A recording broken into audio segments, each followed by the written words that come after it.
সাতক্ষীরার দেবহাটা উপজেলার কুলিয়া ইউনিয়নের পুষ্পকাঠিতে কোরআন অবমাননা করে ফেসবুকে আপত্তিকর পোস্ট দেওয়ার অভিযোগে সোহাগ ২৫ নামের এক যুবককে স্থানীয়রা গণপিটুনি দিয়ে পুলিশে সোপর্দ করেছে। পরে তার বিরুদ্ধে ধর্ম অবমাননার মামলা দায়ের করেছে দেবহাটা থানা পুলিশ। অভিযুক্ত সোহাগ পুষ্পকাঠি গ্রামের মঞ্জুরুল ইসলামের মেজ ছেলে।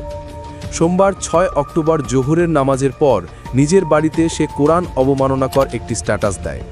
বিষয়টি ফেসবুকে ভাইরাল হলে এলাকায় ক্ষোভ ছড়িয়ে পড়ে। স্থানীয় আলেম ওলামা ও গ্রামবাসী তাকে ক্ষমা চাইতে বললে সে তাদের সঙ্গে দুর্ব্যবহার করে। এরপর উত্তেজিত জনতা তার বাড়িতে ভিড় করে তাকে গণপিটুনি দেয়।